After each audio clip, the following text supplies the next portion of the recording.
Greeting guys, welcome to my channel. This time I'm going to read a book, The Great Indian Scientist Homi Jahangir Baba. This is the book, so let's watch it and like. Homi Jahangir Baba was born in 1909 into a wealthy Parsi family in Bombay. Homi was a bright student interested in studying science, but on the insistence of his father, he went to study mechanical engineering at Cambridge University in 1927.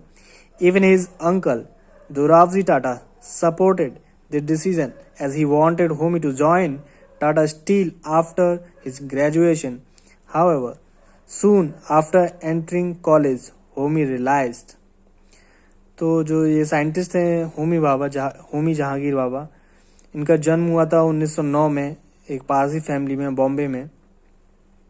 ये science में बहुत ज़्यादा interested थे और इन्होंने भी Cambridge university में admission लिया था। और जो इनके अंकल थे दोराबजी टाटा, वो चाहते थे कि ये ग्रेजुएशन कंप्लीट करके टाटा स्टील ज्वाइन करें। That he wanted to study physics and wrote a letter to his father wherein he said, I seriously say to you that business or a job as an engineering is not the thing for me. It is totally foreign to my nature and radically opposed to my temperament and opinions. Physics is my line. I know I shall do great things here, for each man can do best and excel in only that thing.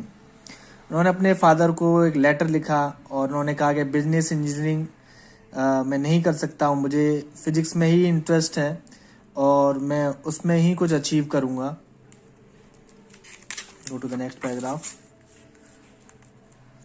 Of which he is passionately found, in which he believes, as I do, that he can do it, that he is born and destined to do it. His father understood his desire and didn't object his decision.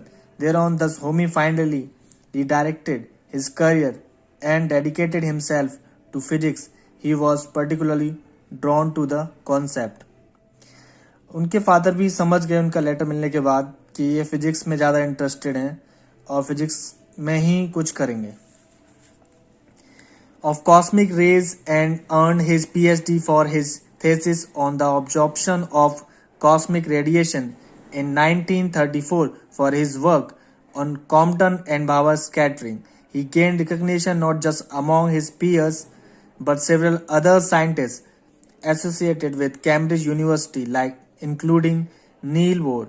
In 1939, he returned to India for his annual vacation, but because of the Second World War, he couldn't go back.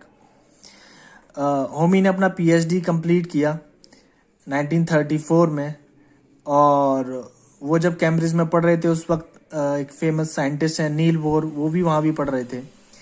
और 1939 में India वापस आ गए होमी, और फिर second world war की वजह से England वापस नहीं जा सके। During this time Homi was offered the position of a reader in physics at the Indian Institute of Science, Bangalore, which was headed by the Nobel laureate C.V. Raman.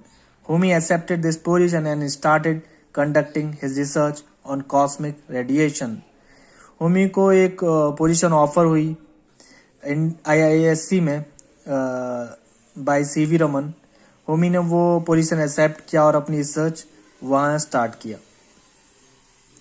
2 years later, he met Vikram Sarabhai, who also came to the IISc because he couldn't complete his master's due to the war.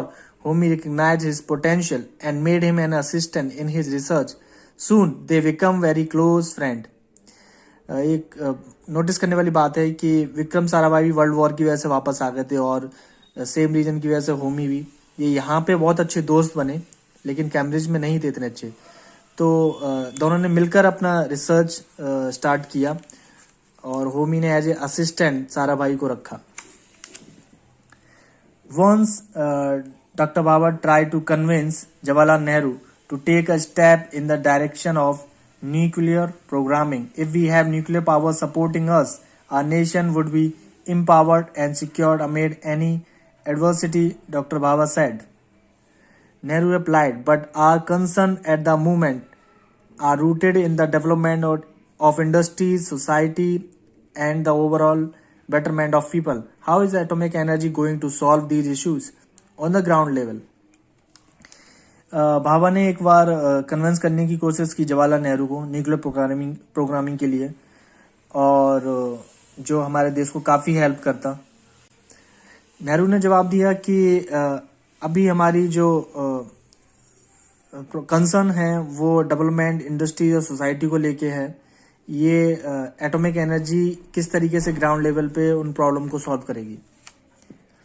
I understand, but this can be worked upon simultaneously. I'm thinking decades ahead from now. Atomic energy would play an important part in the economy and the industry of countries, Dr. Bhabha argued. We have been a peaceful nation, homie. Wouldn't such a venture paint us in the light of violence, as it could be potentially be used in the bomb? Nehru questioned.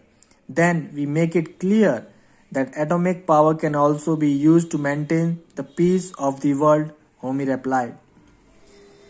Homi ने कहा, मैं समझता हूँ बाकी चीज़ों के साथ भी ये रिसर्च चल सकती है एटॉमिक एनर्जी पे, और ये हमारे देश को बहुत हेल्प करेगी। मैं आज से 10 साल आगे की सोच रहा हूँ।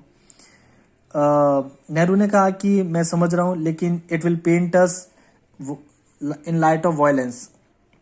नेहरू ने क्वेश्चन किया कि ये बॉम्ब में भी यूज़ होता है।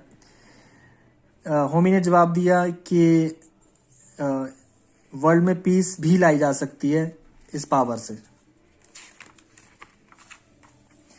While this discussion was adjourned for a while, Dr. Bhabha approached J.R.D. Tata and proposed the same idea to them. J.R.D. Tata agreed with his ideology and funded the establishment of the Tata Institute of Fundamental Research in 1945.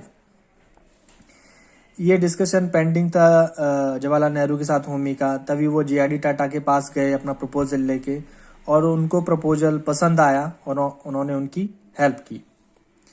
The same year, the Atomic Energy Establishment was also inaugurated in Trombay, which is today known as the Bhabha Atomic Research Center. Dr. Bhabha also erected the Atomic Energy Commission, where he became the first chairman and worked with Sarabhai closely on their various projects. Atomic energy establishment किया ट्रॉम्बे में होमी ने, और वो उसके chairman भी बने, और साराभाई के साथ क्लोजली काफ़ी सारी रिसर्च प्रोजेक्ट उन्होंने वहाँ पे किए। In the 1960, Dr. Bhabha began to argue the government to give a green flag for commencing with the nuclear programs, and it was finally approved. However, in 1966, when Dr. Bhabha was flying to Vienna for International Atomic Energy Agency, his flight plummeted near Mount Blanc in France, and India lost a great scientist in that unfortunate accident. देखिए 1960 में nuclear programming के लिए green flag मिल गया था government से, तो अगर उस वक्त न्यूक्लियर प्रोग्रामिंग शुरू हो जाती तो हमारा देश काफ़ी आगे होता अगर होमी जिंदा रहते तो। लेकिन इसमें क्या हुआ कि फॉरेन सीक्रेट सर्विसेज, बहुत से फॉरेन कंट्रीज नहीं चाहते हैं कि होमी जिंदा रहे, तो उन्होंने उनको, ऐसा कहा जाता है कि ये मरवा दिया है, ये प्लेन को क्रैश करा दिया गया। All his life, Dr. Homi Bhabha was determined to use his knowledge for the betterment of his country, and he lived up to till his last breath. Such was the story of the father of the Indian nuclear program, was continues to live in every atom of India's success. Homi ने अपनी पूरी life physics को दी और काफ़ी success रहे, और father of the Indian nuclear programme भी कहलाए, and he lives in every atom of India's success. Thank you.